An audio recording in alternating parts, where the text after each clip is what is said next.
Hi there, my name's Deon, and first of all I want to tell you a little bit about me. I'm actually an accountant who walked away from an 11-year career in December 2013 to become a stay-at-home mum.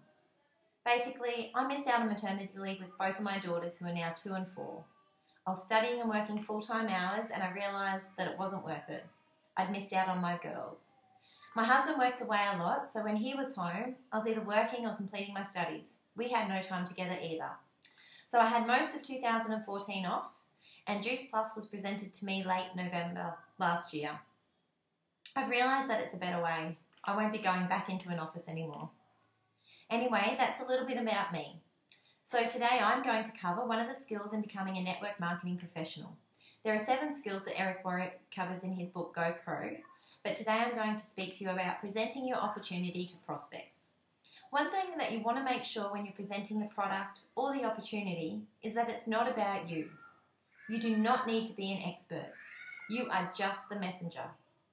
A professional presenter does not make themselves out to be experts either.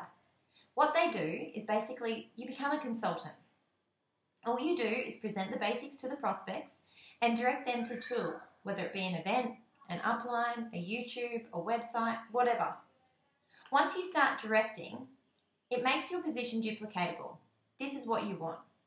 One concept in network marketing is that network marketing is not about what works, it's about what is duplicatable. If you learn all of the knowledge about the product, the compensation plan, or whatever it may be, a prospect sitting there asking you questions will be thinking to themselves, I'm going to have to learn all this stuff too. That could scare them off. Whereas if they ask you a question and you say, hey, I'm not really sure, but check out this video. It'll explain everything to you. Or check out this website. They're sitting there thinking, I can do that. If they don't know the answer, it doesn't matter. They can refer their prospect to another person who'll actually be able to explain it much better. So that's all they need to know. That's more duplicatable. This is where the power is, right there. And that's how you develop a team that's going to stick around and it's going to grow in the industry.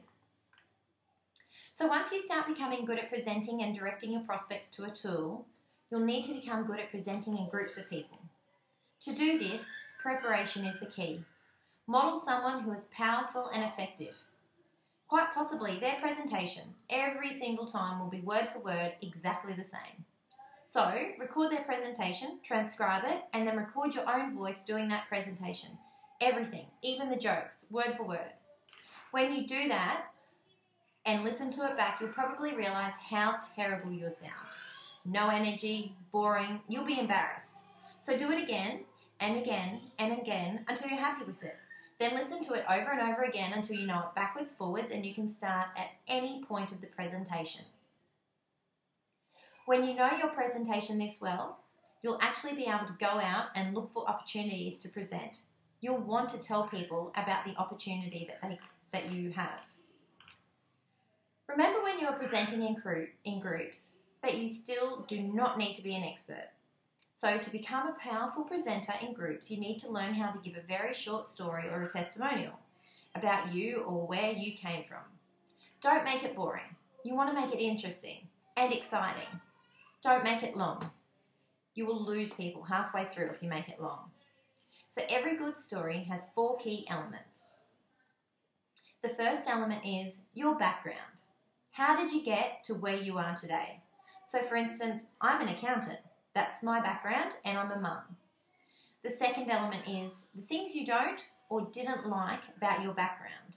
Well, I was working long hours and I was missing out on my kids and my husband. So I definitely didn't like that about my background. Thirdly, how did network marketing come into your life? And that leads into the last element. What are your results or how do you feel about your future? Once you have all that, once you've mastered all that and you can tell that your story in a brief, exciting, interesting way, it'll draw people in. They'll start to think, I can relate to this person, or I can see myself working this person. They may even think, I can see myself being a part of this team because I've been through that, or I feel the same way. Having your story compared to spilling out answers and knowledge, that's what's duplicatable. So remember, next time when you're trying to present your opportunity, it's not about you. You must present something that's duplicatable. Anyway, thanks guys and have a great day.